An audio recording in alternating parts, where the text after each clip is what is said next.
तो अब हम एक और राइट के बारे में पढ़ने जा रहे हैं।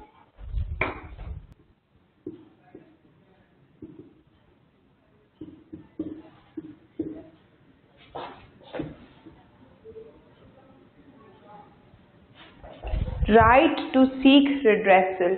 अब इसका मतलब क्या होता है कि कंज्यूमर के पास ये राइट है कि अगर उसको कोई भी नुकसान हो रहा है या कोई भी डैमेज प्रोवाइड किया गया उसकी हेल्थ को, उसकी बॉडी को या किसी भी चीज़ को, सो उसको या फिर उसके ट्रस्ट को ब्रेक किया गया है, तो उसको ये राइट है कि वो उस चीज़ के लिए रिड्रेसल मांगे। अब जैसे कि जिस हिसाब से डैमेज हुआ है उस हिसाब से उसको कंपनसेशन प्रोवाइड किया जाएगा,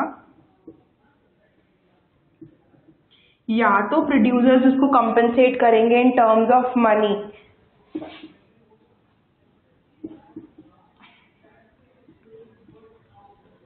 या फिर उसके प्रोडक्ट की रिप्लेसमेंट कर दी जाएगी according to the degree of damage. Degree of damage का मतलब हुआ जितना भी डैमेज प्रोड्यूसर को कंज्यूमर को हुआ है उस हिसाब से उसको कंपनसेशन दिया जाएगा और उस हिसाब से प्रोडक्ट को जो है वो रिप्लेस कर दिया जाएगा। तो ये राइट दिया जाता है रिड्रेसल के लिए। एक और चीज़ है कि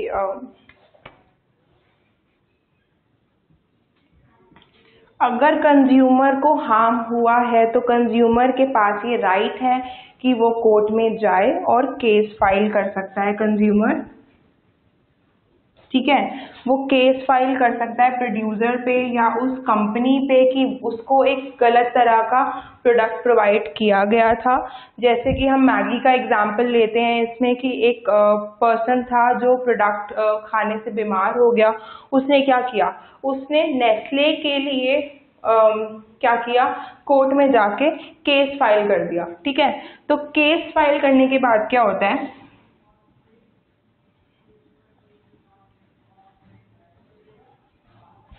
वेरिफिकेशन होगी उस केस की कि क्या कंज्यूमर सच बोल रहा है, क्या कंज्यूमर को सच्ची में कोई हार्म हुआ है या फिर नहीं हुआ है।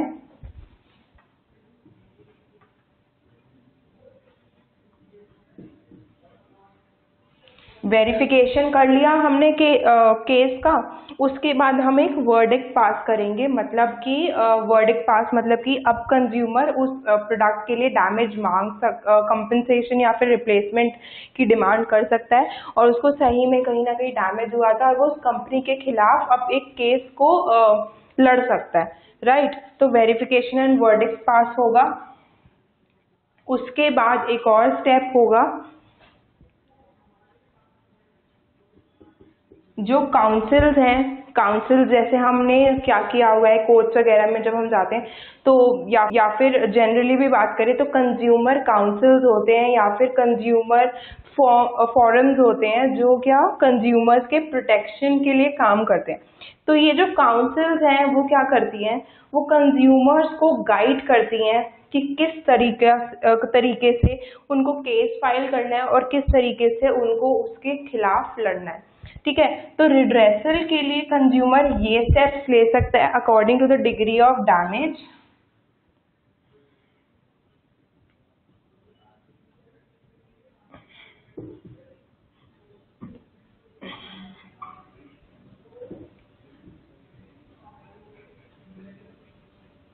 जितना भी डैमेज हुआ है वो उसके लिए कंपनसेशन या फिर रिप्लेसमेंट मांग सकता है, या फिर वो सीधा कोर्ट में जाएगा, वो केस फाइल करेगा, वेरिफिकेशन होगा, वर्डिक्ट पास होगा और जो काउंसिल्स होंगे या कंज्यूमर फोरम्स होंगे, कंज्यूमर प्रोटेक्शन काउंसिल्स होते हैं, वो कंज्यूमर को गाइड करेंगे कि किस तरीके से ये स्टेप्स आपको करने हैं।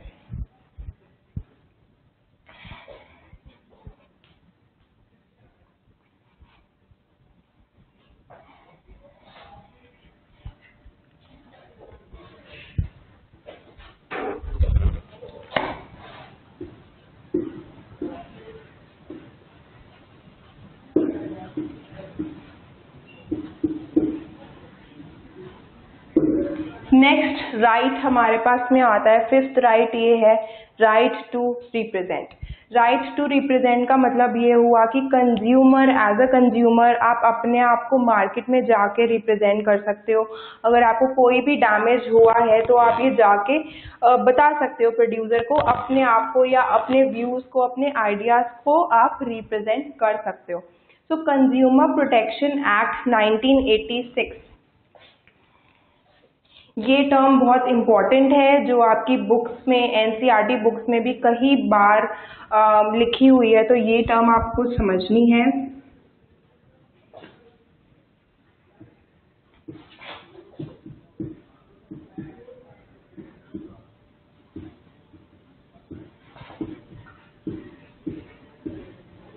कंज्यूमर प्रोटेक्शन एक्ट 1986, तो जिसको हम बोलते हैं कोपरा, इस एक्ट को हमने कोपरा भी कहा है। तो इस एक्ट के बारे में हम बात कर रहे हैं। ये एक्ट 1986 का एक्ट है और इसको हम कोपरा के नाम से जानते हैं। तो ये एक्ट क्या है? इस एक्ट के अंदर हम राइट टू रिप्रेजेंट के बारे में बात कर रहे हैं। इस एक्ट के अंदर एक जो टॉपिक है, हम उस एक टॉपिक को उठा के राइट टू रिप्रेजेंट के बारे में बात करेंगे कि कोपरा ने क्या स्टेप्स लिए राइट टू रिप्रेजेंट के लिए।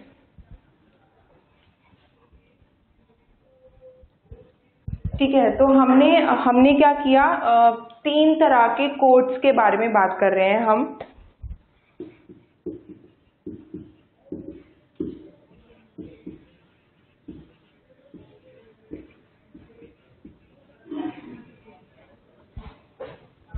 District, state and national. अब हम सबसे पहले ये देखते हैं कि अगर कोई भी कंज्यूमर वो डिससेटिस्फाई है या जो भी है उसको हार्म हुआ, डैमेज हुआ, अब ये चीज़ आपको धीरे धीरे इस चैप्टर में समझ आने लगी है कि हम किस बारे में बात कर रहे हैं। तो वो क्या कर सकता है, यहाँ पे जाके उसको केस को फाइल कर सकता है और यहाँ पे जाके क्लेम मांग सकता है। तो हम इसको क्या बोलते हैं,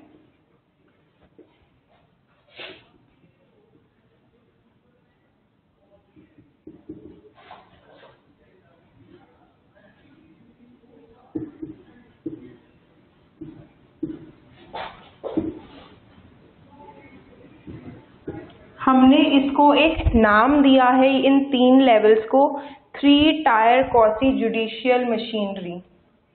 ठीक है, तो इन 3 लेवल्स को हमने नाम दिया हुआ है 3 टायर क्वासी जुडिशियल मशीनरी।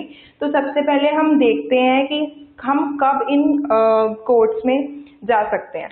जैसे कि जैसे आपका प्रोडक्ट है या फिर उस प्रोडक्ट के डैमेज के लिए क्लेम जो मिलेगा, राइट, उस क्लेम का अमाउंट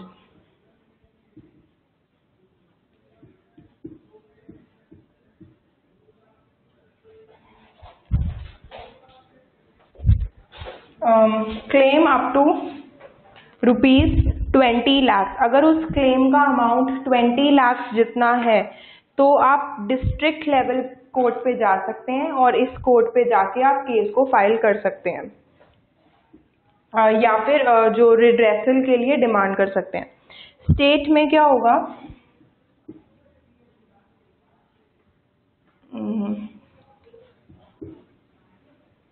यहाँ स्टेट में जब हम स्टेट की बात करते हैं तो 20 लाख से लेके 1 करोड़ तक अगर आपका क्लेम का अमाउंट है, अगर आपका क्लेम का अमाउंट 20 लाख से 1 करोड़ है तो आप स्टेट में जाके केस फाइल कर सकते हो या रिड्रेसल की डिमांड कर सकते हो।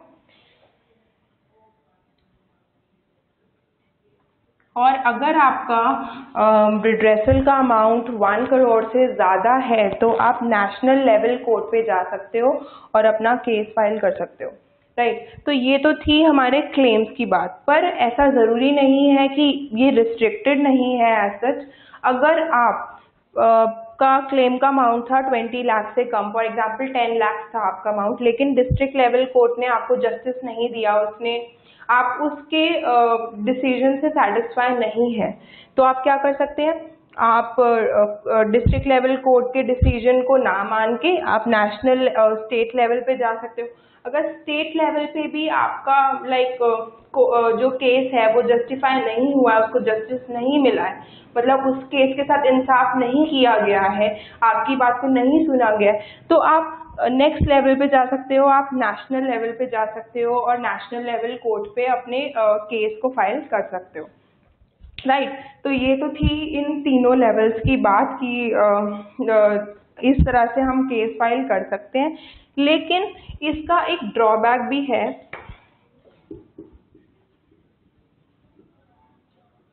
ड्रॉबैक का मतलब होता है डिसएडवांटेज, डिसएडवांटेज या फिर ड्रॉबैक, ठीक है। इसका एक ड्रॉबैक ये है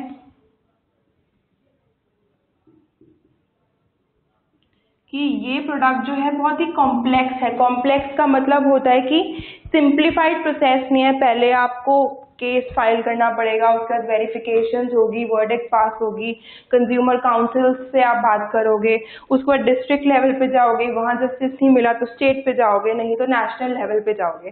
तो ये चीज़ें क्या होती हैं, बहुत ही कॉम्प्लेक्स होती हैं और साथ ही साथ बहुत ही टाइम कंज्यूमिंग होती हैं।